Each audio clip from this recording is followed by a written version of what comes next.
Shalom everyone from Beit and thank you for joining me in the study of Parashat Behar-Bechukotai, the last parasha, really the last two parashot of this Sefer, and then we will start Sefer Bamidbar.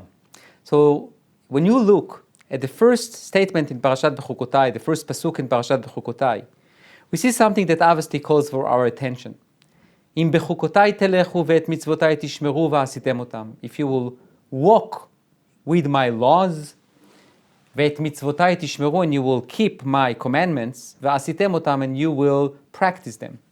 So to practice the mitzvot, I think we can all understand what does it mean. We need to practice the mitzvot. Et mitzvotai tishmeru, that you will keep my commandments, we can also understand you keep it by doing them. But what does it mean? Im bechukotai telechu, the beginning of the pasuk. What does it mean to walk with the laws, and what kind of laws are we talking about? We have chukim and we have mitzvot. What is the definition of a chok, and how can you walk with it? What does it mean? So let's see some of the commentators and their insight into this pasuk, and obviously we will try to derive some very modern and relevant lessons. Im bechukotai telechu, if you will walk with my chukot, with my laws. Hada hu dichtiv, that's what it says in Psalms, in Tehillim. Chishavti derachai ve'ashiv raglai el edotecha. What does that mean? Chishavti derachai, I would think about my path, I would think about the way I would choose to walk on. Ve'ashiv raglai, and then I will quote unquote return my feet el edvotecha, to your testimonies. That's what King David says in Psalms. But what does it mean? Amar David Ribono shel olam. So David says to Hashem, Bechol yom vayom הייתי מחשב ואומר למקום פלוני ולבית דירה פלונית אני הולך. He says every morning I would think, okay, you know what, today I'm going to go here and I'm going to go there, and that was the plan for the day. והיו רגליים מביאות אותי לבתי כנסיות ולבתי מדרשות. However, I always will find myself somehow in a synagogue, in a shul, in a study hall, in a Beit Midrash. Hada hu dichtiv, that's what it means. Ve'hashiva raglai el edotecha. Which means, according to this Midrash, according to our sages, the interpretation of im bechukotai telechu, it's very similar to what King David said.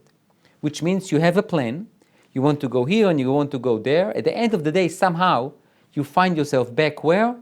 In the house of God, where it might be a synagogue, a shul, or a Beit Midrash, a study hall. But what is really the lesson or the meaning that this Midrash is trying to convey to us? And I would like to suggest that it doesn't mean that you always need to be in the shul or in the study hall all day long. If you can, you might. But it doesn't mean that you can't do other things. The thing is that wherever you go, whatever your plan for the day, you somehow will find yourself back in the shul, in the study hall, in the Beit Midrash, in a holy place. Which means, im bechukotai telechu has a tremendous meaning to us. We are empowered to do many different things that are quote-unquote outside of the holy place of a synagogue or a study hall, a Beit Midrash or Beit Knesset. But wherever we go, we need to do two things. A, to carry with us the atmosphere, the lessons, the meaning of a shul and a study hall with us to wherever we do. You can be a doctor, a lawyer, and high tech. Whatever you do, you need to carry it with you. And at the end of the day, at the end of your work day, you need to find yourself back in that atmosphere. Literally, find yourself back in shul or a study hall for a class, to grow your spirituality and your knowledge, or alternatively, even if you go home. Set times that you are connected to a Bet Midrash, to a study hall, or to a synagogue. So the idea of im bechukotai telechu is obviously more metaphoric rather than something that it's literally that im bechukotai telechu. It means wherever you go, whatever you do, you need to carry those laws with you and be connected and be attached to a holy place. Which, by the way, is very important to us as modern people who are obviously engaged and immersed in the external world. We don't sit only and learn. We need to know that even our behavior, whatever we do, the way we approach things, can still definitely have the atmosphere, the environment, the meaning of a shul and a Beit Midrash. So that's one perspective. An additional perspective is being brought in Midrash Tanchuma, in a different Midrash, which is a bit of a late Midrash. Im Bechukotai telechu. So there, the Torah begins with Im Bechukotai telechu, if you will follow my commandments, or if you will walk really with my laws, and you will keep my commandments, and you will practice them, then Hashem gives us promises. He will give us rain in its time, He will give us safety and security, which means, in this parsha of Bechukotai, we have something very interesting. We have the reward and the punishment. If you will do A, you will get B. If you're not going to do A, you will not get B and you will get C, and the C is really for punishment. So, how do we explain it? How should we approach it? Let's see the Midrash. In Bechukotai telechu, if you will walk with my laws, v'natati gishmechem beitam, I will give the rain in its season. V'im lo tishmeu, and if you will not listen, v'natati et shmechem kabarzel, I will not give you any rain. I will basically transform the sky to iron, and no rain will come down. V'chen hu omer, and that's what it says also in Chagai, al ken aleichem kelav shamayim mital, ve'aaretz kela'a yevula, שבשביל עוונותיכם אף אקום לוקים. So basically, it says that if Am Yisrael, if the Jewish people do not walk with the laws and do not practice them, he will have no rain. אמר רבי יהושע בן לוי, אילו היו יודעים העקום שבשביל עוונות ישראל הם לוקים, היו מעמידים להם שני הסתריותין לכל אחד ואחד מישראל, כדי שישמעו את התורה ושלא יחטאו. So here there is something very interesting, which is obviously an idea and a theology that was developed a little bit later, around the 7th, 8th century, is that because of Israel, all the plenty of the world comes as a result of Am Yisrael, of the people of Israel, practicing the Torah and the commandments. To the extent that if we don't do it, we don't only affect us, but we affect the entire universe. Everyone suffers if we do not keep the Torah and the mitzvot. And therefore, the Midrash says, if the other nations would know that it's really because of the people of Israel that they get their rain and they get their plenty, they will in a way appoint two people for each Jew to make sure that this Jew is practicing Jew. He's doing everything that he's supposed to do as it says in the Torah. And why? Because then we will get the reward and the award, and they will get it as well. ולא דיין שאינעקו משמרים את ישראל אלא עוד הם מבטלים אותם מן המצוות. It says the other nations don't understand it, and not only that they don't try to encourage us to do mitzvot, they are discouraging us from doing mitzvot, and basically cause what? Not only harm to us, to the Jewish people, but also to all the other nations. שאם יחטאו כל העולם לוקה שנאמר על כן עליכם כלאו שמיים מטל. ואם אינם חוטאים כל העולם יתברך בשבילם. And if the Jewish people do not sin, the entire world is being blessed through them. Which obviously brings us back to the promise to Abraham. מברכך ברוך ואוררך ארור. In a way, we are not only a source of blessing to ourselves, but also a blessing to the other nations, which I think has a twofold meaning. The one that the Midrash tried to present was that the other nations need to really recognize and internalize the fact that through Am Yisrael, that through the people of Israel, they will be blessed. And therefore they need to help us to have the best conditions to fulfill and to do and to practice all the mitzvot that are in the Torah. But that there is a flip side to it. There is a second side to it, which is we, Am Yisrael, needs to understand the responsibility we have. We don't do things only for ourselves. We always have this dual mission. On one hand, to establish a nation, a moral, ethical, a nation that walks in the path of God. However, we have an additional mission, equally important, to be a light unto the nations. Not only to teach, to inspire morality and ethics among other nations, but it's also to understand that we need to do it not only for ourselves, but in order to inspire them and in order to also to give them the plenty that comes from the blessings we receive. So this dual mission is something that we need to have in mind when we ourselves keep the Torah and the mitzvot. In another midrash, which is really a late midrash around the 11th century, it says, "Im bechukotai telechu," if you will walk in my laws, שתהיו עמלים בתורה. וכן הוא אומר, לכו לחמו בלחמי. So it says, אם בחוקותיי תלכו is really some kind of a direction or even a commandment for us to be עמלים בתורה. What does it mean to be עמל בתורה? It's to really work hard in learning Torah, in studying Torah, and also to practice it. Sometimes it's not easy. Some mitzvot are, in a way, easy, beautiful, meaningful, but some of them are hard, difficult, sometimes even challenging. And it all hinted in the word chok. Chok means not just a commandment, but mostly a commandment without a reason behind it. Something that even sometimes does not make any sense. Like para aduma, the red heifer, or shatnez, kilaim, linen and wool together. Things that are really, it's almost impossible to understand, but you still need to do it. And you need to be amel, you need to work hard to try to understand it and to try to do it, to basically overcome the simple and natural inclination of saying, if I don't understand it, I'm just not doing it. ואת מצוותיי תשמרו, שתהיה ירא תורה על מנת שתשמור המצוות. So the לקח טוב is in a way dividing the first verse in two. One, that you need to overcome your, in a way, your cognitive abilities that are limited and to still continue to do it. So this is in a way somewhat of an inner struggle. And then at mitzvotai tishmeru, to create this fear, this awe from God and to keep the mitzvot.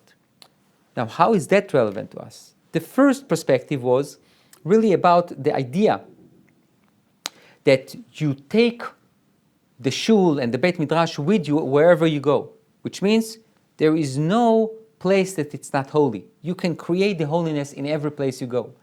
The second Midrash talked about this duality that Am Yisrael has between him and himself and him and the other nations, and the other nations towards Israel. The third Midrash basically tried to guide us back to ourselves, but with a new perspective. It's not only that we need to keep the mitzvot, to practice them. We need to work hard to do it. In both places, in the study hall, in immersing ourselves in learning and really working hard to understand. And the second perspective is the idea of when you don't understand, to be able to, in a way, to submit yourself to this law and to practice it. In the Talmud, in the Babylonian Talmud, in Tractate Avodah Zarah, page 5a, it says the following: Tanu Rabbanan, im bechukotai telechu, im ein im ela leshon tachanunim. The verse, the pasuk, starts with im, if. What does it mean, if? If there is a commandment, it's not if, it's you should, you must, you are obligated. The word if, im, it's really a language of petition. In a way, Hashem is almost like begging us, please, walk in my laws, practice my mitzvot. And then he brings a pasuk that proves it. Lu ami shomea li, if my people would listen to me. Now, what is the meaning of this paragraph in the Talmud? And I think that despite everything we said, the idea of carrying to Shai where you go, the duality with the other nations, the idea of overcoming and immersing yourself in study and in practicing the mitzvot, and sometimes even, in a way, overcoming your natural inclination of not listening because it makes no sense.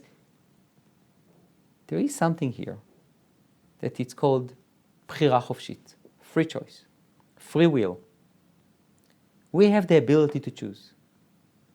And therefore, despite everything that God can tell us, at the end of the day, it's our decision. And God, in a way, is asking us, encouraging us, in a way, maybe even petitioning us, asking us, please do it. I would love to give you all this plenty. And I'm asking you to choose it. I can't force you. I can obviously use different punishments to encourage you, but I can't force you. At the end of the day, it's you, me, her, who are making that cognitive decision. If I would like to walk on this divine path. The Abarbanel, Rabbi Yitzchak Don Abarbanel, one of the greatest scholars of the 15th century in Spain, is bringing a very interesting question. He says, כבר נתקשתה השאלה הראשונה שזכרתי על המחברים כולם, למה היו יסודי התורה ושכר מצוותיה דברים גשמיים כולם, ואין בהם דבר מהשכר המגיע לאדם אחר המוות. The Abarbanel is now taking us to a totally different realm. There is a paradigm shift now in our commentators, and the Abarbanel is asking one of the questions that I assume all of us ask.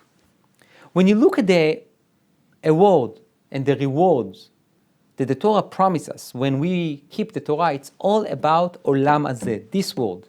Rain, plenty, harvest, wealth, safety, security, health.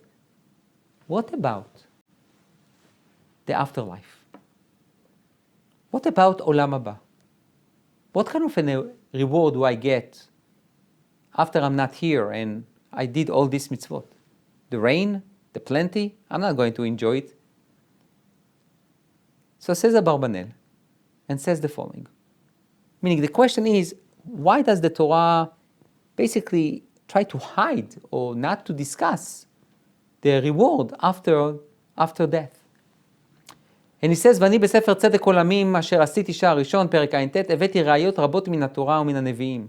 He says, in another book that I wrote, I brought many proofs from the Torah and from the prophets and the Ketuvim and from the writings, from the Tanakh, that teaches us, that guides us to the conclusion, על הישארות והעונג הנפשי המגיע לצדיק אחר המוות. That after a person dies, his neshama, his soul, enjoys some kind of satisfaction and pleasure. והעונש הנמרץ המגיע לרשע שמה, ודאי בזה להכחיש הטענה הזאת ולבטל כוחה. So he says there is definitely life after death, as I prove, says the Abarbanel. And therefore my question, says Abarbanel, now is becoming even stronger. So if there is life after death, so what kind of life is it? And how the mitzvot that I did here affects my status or my enjoyment, my satisfaction, my joy, my pleasure in the next world to come. האמנם תישאר השאלה לא בכללות התורה כי אם בדברי הברית הזה שביארה התורה השכר הניתן על שמירת המצוות ואיכות הכללות ועונש הרשעים העוברים עליהם.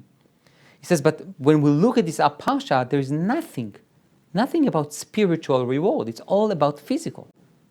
ואם היה השכר הרוחני הוא העיקר הראשון אשר עליו תפנה התורה, למה שתקה מלזוכרו כאן ויעדה בשכר הגופני הקלה והעבד ושמות תכלית המעשים התוריים? The Abarbanel is asking a very strong question. Really, that we all need to ask. We talk about keeping the mitzvot, we are talking about immersing ourselves in the Torah study, we are talking about the implementation of holiness everywhere we go, and yes, we do it and it helps us in this world, but at the end of the day we know when we do a mitzvah, it's incomprehensible that the reward for the mitzvah, which is also spiritual, will be only physical. So why is it that the Torah does not discuss that issue at all? The Abarbanel gives many answers. And I want to focus on this one. התשובה השנייה הוא שהגמול הרוחני הוא דבר עמוק וקשה על השכל האנושי לציירו ולהשיגו בהיותו מחובר לגוף. He suggested that the spiritual reward for our commandments is something that our cognitive abilities are limited to understand because we are connected to a physical body. It's like, says the Abarbanel, כמו שלא ישיג הסומה עניין המראים, כן הנפשות בהיותם עם הגשמים לא ישיגו הדברים הרוחניים. He says it's like trying to explain to a blind person who was blind from birth about the different colors in the rainbow.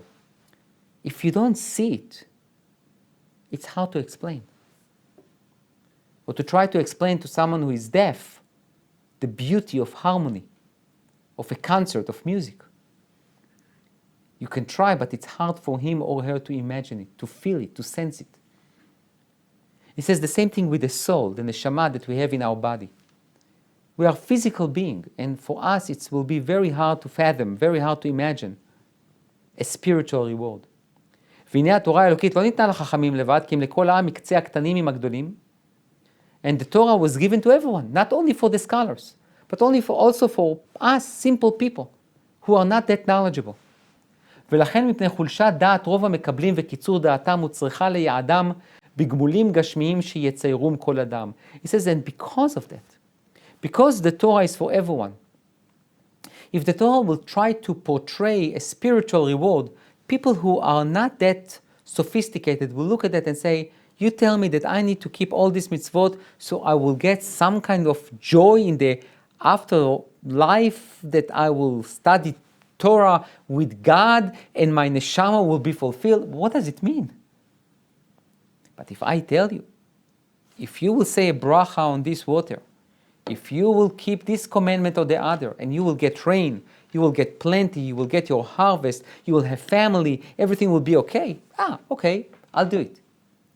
אמנם החכמים יכירו וידעו עניין הגמול הרוחני מפאת שאר המאמרים שבאו בתורה עליו מיוחדים ליודעי דעת ומביני מדע.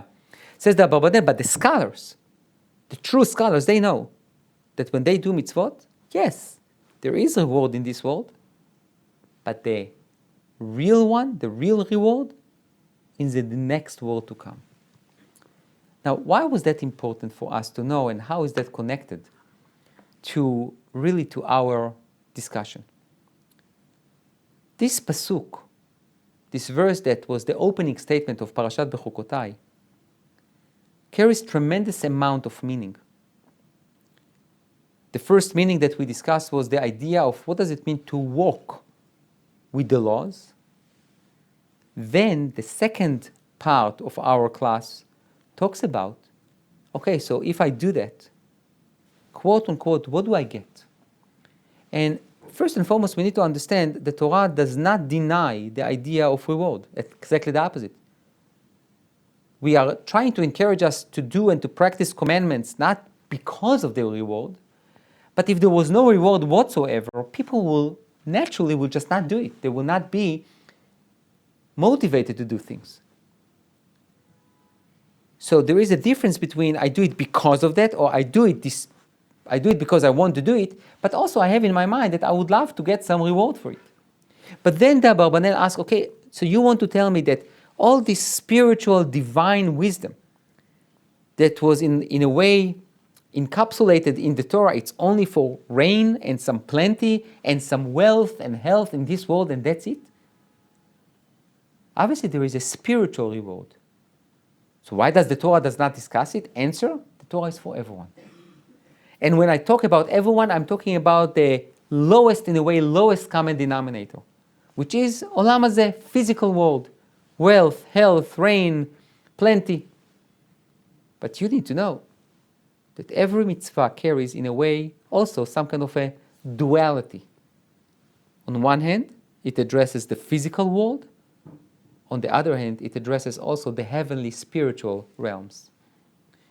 So that's what the Abarbanel suggested. Rabbi Ovadia Sforno in the 16th century in Italy adds another component or dimension to our discussion. And he says the following: Chukot, laws, הם גזרות מלך. Those are like kingly decrees, divine decrees. שינהג האדם בהם בהשתדלות עסקי חייו וההתנהגות בהם עיקרי הליכה. כי אומרו וחוקותיהם לא תלכו וחוקותיהם לא תלכו. וכן חוקותיי תשמרו ללכת בהם וכן בחוקות החיים הלך. So it says חוק is a divine decree. And you just walk with it. In a way, the Sforno understand it as just submit yourself. מצוותיי תשמרו, הנה השמירה במצוות היא ההשגחה באופן עשייתם ובמכוון מהם, וזה בעיון נאות כאומרם ז"ל, שמור זו משנה. Which means it says mitzvah, commandment, you need to keep. Keeping them is obviously doing them, but the way you do it. And that you understand that each one of these mitzvot has a meaning to you.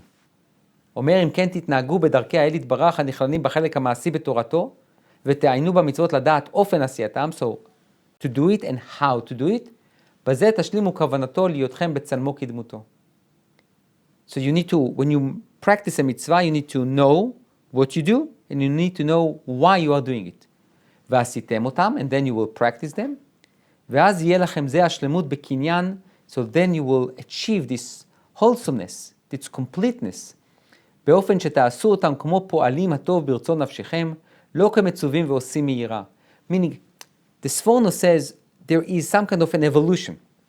You start with submitting your cognitive abilities, that's the chok, that's the divine decree, and you walk with it.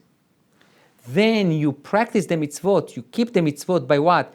By learning what to do and why you're doing it. And after you go through these two stages, you get to the third stage, implementation. ועשיתם אותם. But how? Because I do it with this understanding, this attachment to the mitzvot. I don't do them just because I'm afraid that God is going to strike me with the thunder. I'm doing it because I know that A, I'm fulfilling God's will, and B, I know it's beneficial for me. And it will encourage me to do more. So the Sforno is taking the pasuk, the verse, and he takes three stages. Bechukotai telechu, which he interprets as, in a way, submitting your cognitive abilities.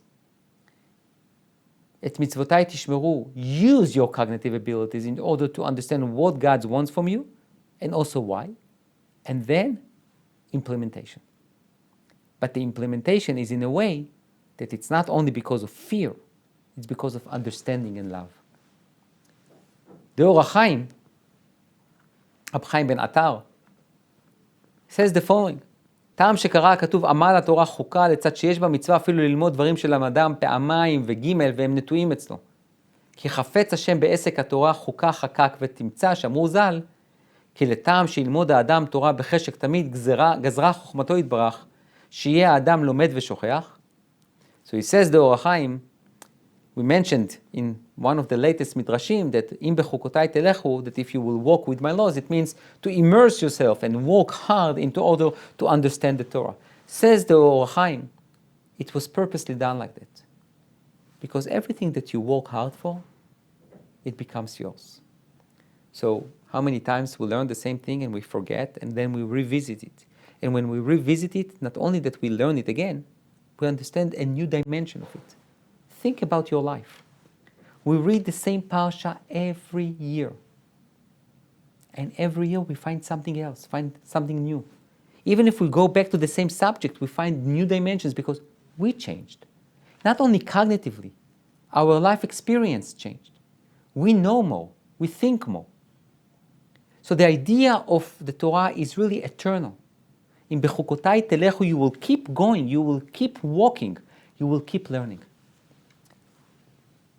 The Ktav in Kabbalah also elaborate on this idea of in Bechukotai telechu that he talks about Talmud Torah, because he says, בתלמוד תורה, בדבר זה נקרא האדם תמיד הולך, לכן אמר תלכו, כי לא במהרה תושג התכלית המבוקשת. כי גם אחר שהשגנו ממנו מעט, יישאר לנו יותר ויותר. Basically, he says, אם בחוקותיי תלכו, it's to keep the Torah, to learn Torah, is תלכו. You walk slowly. We need to know, and this is so relevant to us, especially in life and at times that everything is so quick. It's so instant. You just click and you get it. When you come to learn Torah, it's not like that. It's frustrating. It's challenging. There are certain concepts that we don't understand. There are certain language that it's hard to understand. It's Aramit. Some of the concepts are foreign, are complicated. Sometimes when you learn Talmud, there is a deviation to a different subject and then you go back. It's complicated. So when you achieve it slowly and you build yourself up. And this is something that I would like to address, because in such a world that everything goes so quickly, we think that our spiritual growth also will grow so quickly. But it doesn't work like that. If you want to build your spiritual growth, you need to immerse yourself in that world and to understand that you are just walking. You are not running. you are not speeding. It takes time. It takes time to acquire the tools to study, and then the implementation. Rav Soloveitchik basically looks at our parsha and says the following. A Jew has two distinct sources of covenantal obligation. The first is a communal kedusha, holiness, which derives from the covenant at Mount Sinai and the covenant of the patriarchs. This is the subject of our parsha, signified by the fact that the blessing and curses in this parsha are addressed in the plural. There is also a second covenant that is based on each individual's personal kedusha, holiness, a covenant detailed in Parashat Ki Tavo, which took place in Moab. The wording of this covenant is in the singular. We need both covenants because we are chosen into two distinct ways. So he talks about our parsha, Parashat Bechukotai. There are blessing and curses in a plural language, and in Ki Tavo, there is in singular. One aspect of our chosenness relates to being the progeny of Abraham, and it is for this aspect which we recite the blessing, who has not made me a Gentile. A second chosenness comes through the study of Torah reflected in the blessing, who has chosen us from among the nations. This chosenness involves a higher sanctification than is afforded through simple lineage. What Rav Soloveitchik says, and I think this is an incredible summary of our book. Sefer Vayikra, it's about Kedusha, it's about holiness. Our holiness is derived from two different sources. From the fact that we are chosen because we are Abraham's children, and because we study Torah, because we stood on Mount Sinai. These two sources create this Kedusha that we have, the holiness that we have, vis-a-vis ourselves as individuals, vis-a-vis us and our nation, and vis-a-vis our nation towards other nations. The idea of creating a mishkan, a tabernacle, a holy place for God to dwell, is on the individual level. God dwells in each one of us. God dwells in our cities. God dwells in the Beit Mikdash. And we need to take this Kedusha and take it out to the entire world. How do we do that? With the idea of Im Bechukotai telechu. We start slow. We start building brick by brick until we create the first floor, and then we build up. When we do that, whatever we do, whatever we are involved with, we always take with us this spirit of Kedusha that is in these holy places. Shul, Beit Midrash, Beit Mikdash, synagogue, study hall, temple. The idea of Kedusha, of what Sefer Vayikra is trying to teach us, is that Kedusha is not limited only to a holy place, as designated as a holy place. You, me, her, she, he, we create holy places wherever we go. So Behar-Bechukotai, the last two parashot of Sefer Vayikra, in a way, gives it its flavor. If we started with Vayikra, with all the laws of Korbanot and Kohanim and priests, that in a way maybe Kedusha, holiness, belongs only to them, no. They might lead it, but it's upon each one of us to bring this Kedusha everywhere we go, to repair this broken world by bringing and by revealing God's name and presence everywhere we go. Thank you.